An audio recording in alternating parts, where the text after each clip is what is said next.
Hello students, आप diazonium लवण के बारे में पढ़ रहे हैं। पिछले वीडियो में हमने डायजोनियम लवण क्या होता है इसके बारे में बताए हैं। डायजोनियम लवण के विरचन की विधि हमने बताया, भौतिक गुण के बारे में बताया। आइए देखते हैं डायजोनियम लवण की रासायनिक अभिक्रियाओं के बारे में। इनका केमिकल रिएक्शन क्या होता है इनको समझते हैं। डायजोनियम लवणों की अभिक्रियाओं को मुख्य रूप से दो वर्गों में बांटा जा सकता है। ठीक है, डायजोनियम लवण की अभिक्रियाओं को मुख्य रूप से दो समवर्गों में बांटा जा सकता है। पहला है आपका नाइट्रोजन प्रतिस्थापन अभिक्रियाएं, दूसरा है अभिक्रियाएं जिसमें डाइयोजो समूह सुरक्षित रहता है। ठीक है, तो डायजोनियम लवण की अभिक्रियाओं को दो वर्गों में आप बांट सकते हैं। पहला है आपका नाइट्रोजन प्रतिस्थापन अभिक्रियाएं और दूसरा है वे अभिक्रियाएं जिसमें डाइयोजो समूह सुरक्षित रहता है। तो आइए पहला स्टार्ट करते हैं को नाइट्रोजन प्रतिस्थापन अभिक्रियाओं के बारे में। तो ध्यान से समझें, नाइट्रोजन प्रतिस्थापन अभिक्रियाओं में देखें, डायजोनियम समूह एक उत्तम अवशिष्ट समूह होने के कारण, ठीक है, डायजोनियम समूह एक उत्तम अवशिष्ट समूह लिविंग ग्रुप होने के कारण क्लोराइड, ब्रोमाइड, आयोडाइड, साइनाइड और हाइड्रोक्साइड आदि समूहों द्वारा सरलता से प्रतिस्थापित हो जाता है। तो आप देख रहे हैं कि जो डायजोनियम समूह है एक उत्तम अवशिष्ट समूह है। ठीक है, एक डायजोनियम समूह एक उत्तम अवशिष्ट लिविंग ग्रुप होने के कारण यह क्लोराइड, ब्रोमाइड, आयोडाइड, साइनाइड या हाइड्रोक्साइड समूहों से सरलता से प्रतिस्थापित हो जाता है। ये समूह एरोमेटिक वलय से नाइट्रोजन मुक्त करते हैं। ठीक है, ये जो समूह आप देख रहे हैं ये एरोमेटिक वलय से नाइट्रोजन को अलग करते हैं और जो नाइट्रोजन बनता है, बना हुआ नाइट्रोजन अभिक्रिया मिश्रण से गैस के रूप में निकल जाता है। तो नाइट्रोजन जो अलग होगा वो अभिक्रिया मिश्रण से गैस के रूप में अलग हो जाता है। ठीक है, तो आप देख रहे हैं कि नाइट्रोजन प्रतिस्थापन अभिक्रियाएं जिसमें आप देख रहे हैं कि ये जो डायजोनियम समूह होता है, N2 जो समूह होता है वह एक उत्तम लिविंग ग्रुप होता है और यह उत्तम लिविंग ग्रुप होने के कारण chloride, bromide, iodide, cyanide, hydroxide से आसानी से अलग हो जाता है। इनके द्वारा, इन समूहों के द्वारा सरलता से प्रतिस्थापित हो जाता है और यह समूह एरोमेटिक वलय से नाइट्रोजन मुक्त करते हैं और जो नाइट्रोजन बनता है वो अभिक्रिया मिश्रण से गैस के रूप में निकल जाता है। तो आइए पहला देखते हैं हैलाइड अथवा साइनाइड आयन द्वारा प्रतिस्थापन। किसका किसका प्रतिस्थापन? डायजोनियम समूह का नाइट्रोजन का प्रतिस्थापन। हैलाइड अथवा साइनाइड आयन द्वारा प्रतिस्थापन देखें ध्यान से। बेंजीन वलय में क्लोराइड, ब्रोमाइड अथवा साइनाइड नाभिक रागियों जैसे कॉपर फर्स्ट की उपस्थिति में सरलता से प्रवेश कराया जा सकता है।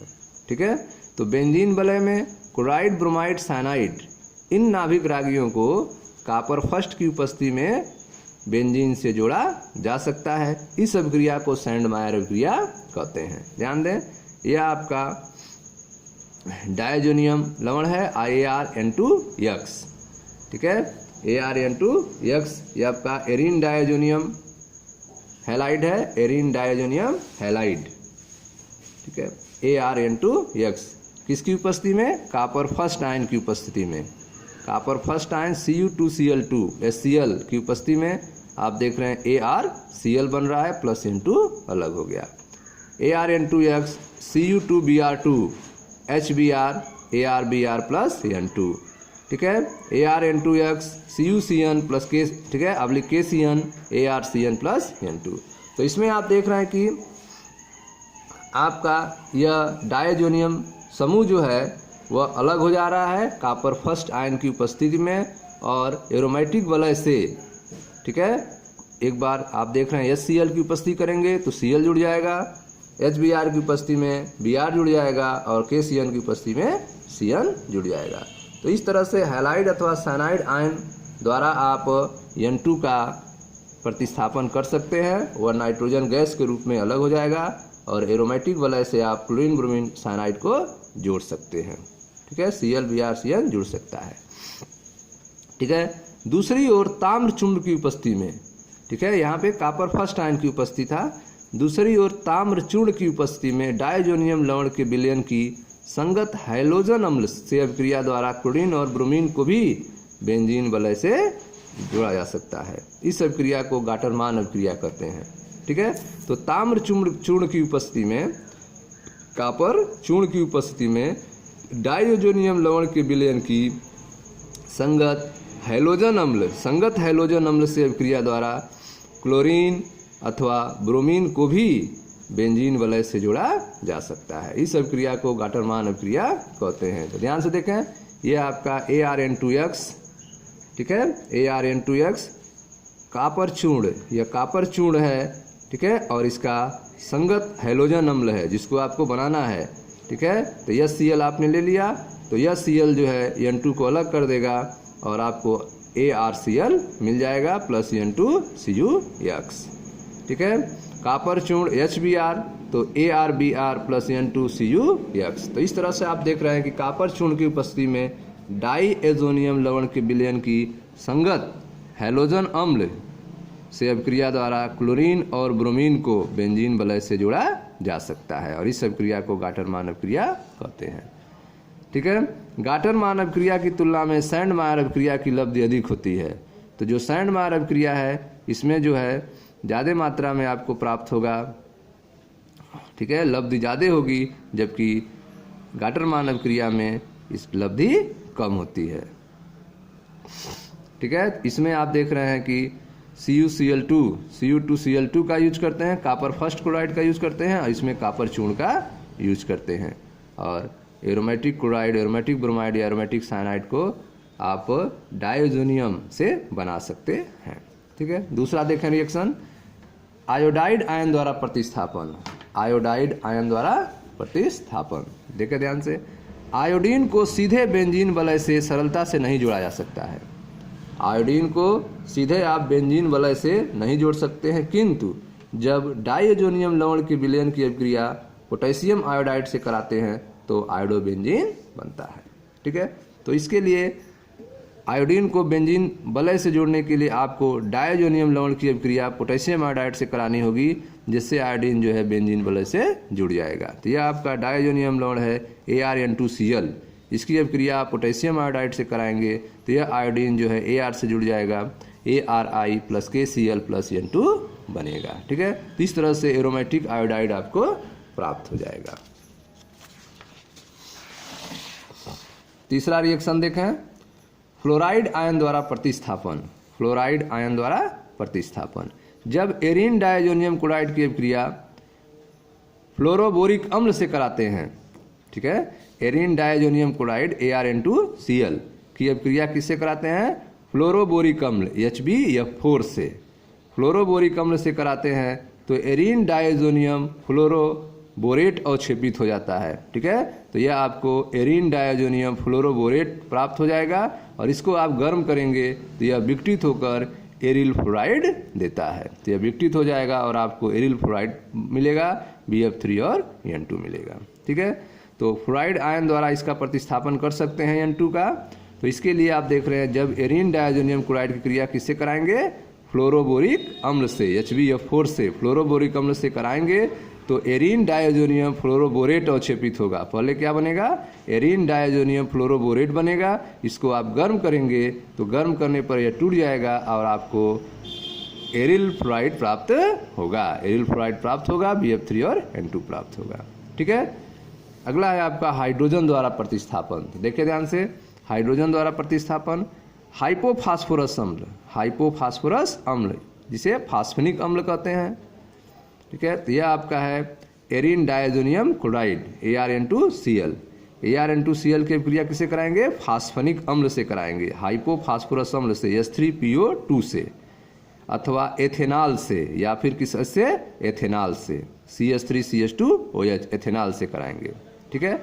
एथेनॉल जैसे दुर्बल अपचयन कर्मक, ठीक है, यह सब दुर्बल अपचयन कर्मक हैं, हाइपोफास्फोरस अम्ल या फास्फेनिक अम्ल इसको कहते हैं, अथवा एथेनॉल जैसे दुर्बल अपचयन कर्मक डाइएजोनियम लवण को एरिनो में अपचयित कर देते हैं, ठीक है। तो यह आपके दुर्बल अपचयन कर्मक हैं, यह डाइओनियम लवण को किस में चेंज कर देंगे, एरीन में अपचयित कर देते हैं और स्वयं फास्फोरस अम्ल अथवा एथेनॉल में ऑक्सीकृत हो जाते हैं। स्वयं जो है फास्फोरस अम्ल में अथवा एथेनॉल में ऑक्सीकृत हो जाएंगे, ठीक है।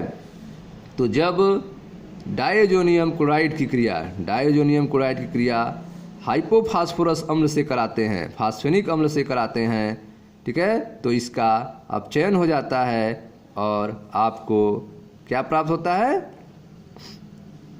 अपचयन होने से आपको एरीन प्राप्त होते हैं, ARH प्राप्त होते हैं, ठीक है, और आपको अम्ल प्राप्त होंगे, ठीक है, फास्फोरस अम्ल प्राप्त होंगे, ठीक है। इसी तरह से जब हाइपोफास्फोरस अम्ल के द्वारा आपको अम्ल और एरीन प्राप्त होंगे, ठीक जब आप डायजोनियम क्लोराइड की क्रिया एथेनॉल से कराएंगे, ठीक है, तो आपको एरीन्स प्राप्त होंगे, ठीक है, यह एरीन में अपचयित हो जाएगा, ARH प्राप्त होगा और आपको CH3CHO अर्थात एथेनॉल प्राप्त होगा। तो आप देख रहे हैं कि दुर्बल अपचयन कर्मक जो हैं वह डायजोनियम लवण को अपचयित कर दे रहे हैं, जिससे आपको एरीन्स प्राप्त हो रहे हैं। नेक्स्ट है आपका हाइड्रॉक्सिल समूह द्वारा प्रतिस्थापन, हाइड्रॉक्सिल समूह द्वारा प्रतिस्थापन। देखिए ध्यान से, यदि डायजोनियम लवण विलयन का ताप 283 केल्विन तक बढ़ने दिया जाए तो लवण जल अवृत होकर फिनाल देता है, ठीक है। तो अगर जो है डायजोनियम लवण का विलयन का टेम्परेचर 283 केल्विन तक बढ़ दिया जाए तो डायजोनियम लवण टूट जाता है और जल अवृत होकर क्या बनाता है? फिनाल बनाता है। ध्यान दें, यह आपका डायजोनियम क्लोराइड है, ArN2Cl। इसका आप जल के साथ जो है इसको गर्म कर रहे हैं, जब इसको 283 केल्विन तक गर्म करेंगे तो यह टूट जाएगा और आपको फिनाल प्राप्त होगा, ArOH + N2 + HCl, ठीक है। तो यदि डायजोनियम लवण के विलयन का ताप 283 केल्विन से बढ़ा दिया जाए तो यह जल अवघटित हो जाता है और फिनाल बनाता है, ठीक है। नेक्स्ट देखें, नाइट्रो समूह द्वारा प्रतिस्थापन, नाइट्रो समूह द्वारा प्रतिस्थापन। देखें ध्यान से, जब डायजोनियम फ्लोरोबोरेट, जब डायजोनियम फ्लोरोबोरेट को कापर की उपस्थिति में, डायजोनियम फ्लोरोबोरेट को कापर की उपस्थिति में सोडियम नाइट्राइट के जलीय विलयन में गर्म किया जाता है, तब डायजोनियम समूह नाइट्रो समूह द्वारा प्रतिस्थापित हो जाता है। तो यह आप देख रहे हैं कि यह आपका C6H5N2Cl है, ठीक है, एरीन डायजोनियम क्लोराइड है, आपका एरीन डायजोनियम क्लोराइड है। इसको जो है आप फ्लोरोबोरेट HbF4, यह आपका फ्लोरोबोरिक अम्ल है, के साथ कापर की उपस्थिति में सोडियम नाइट्राइट के जलीय विलयन के साथ जब आप इसको गर्म करेंगे, ठीक है, तो पहले आपको N2BF4 मिलेगा, ठीक है, और जब इसको सोडियम नाइट्राइट और कापर की उपस्थिति में गर्म करेंगे तो डायजोनियम समूह हट जाएगा और नाइट्रो समूह जो है N2BF4 हट जाएगा, इसके जगह पे नाइट्रो समूह जुड़ जाएगा और यह आपको नाइट्रोबेंजीन प्राप्त हो जाएगा, N2 + NaBF4, ठीक है। तो जब डायजोनियम क्लोराइड का फ्लोरोबोरिक अम्ल के साथ अब क्रिया कराते हैं तो पहले आपको एक एडिशन प्रोडक्ट मिलेगा, ठीक है, C6H5N2BF4 मिलेगा। उसके बाद इसके जलीय विलयन को आप सोडियम नाइट्राइट की उपस्थिति में गर्म करेंगे, कापर की उपस्थिति में, सोडियम नाइट्राइट की उपस्थिति में, तो गर्म करने से N2BF4 हट जाएगा और उसके जगह पे NO2 समूह जुड़ जाएगा और आपको नाइट्रोबेंजीन प्राप्त हो जाएगा, ठीक है। तो जब डायजोनियम फ्लोरोबोरेट को कापर की उपस्थिति में सोडियम नाइट्राइट के साथ जलीय विलयन के साथ गर्म करते हैं तब डायजोनियम समूह NO2 समूह के द्वारा प्रतिस्थापित हो जाता है, ठीक है स्टूडेंट। तो यह था आपका डायजोनियम लवण की पहली अभिक्रिया। अब इसके बाद इसकी दूसरी जो रासायनिक अभिक्रिया है वह है आपकी अभिक्रिया जिसमें डायजो समूह सुरक्षित रहता है, ठीक है। Thank you.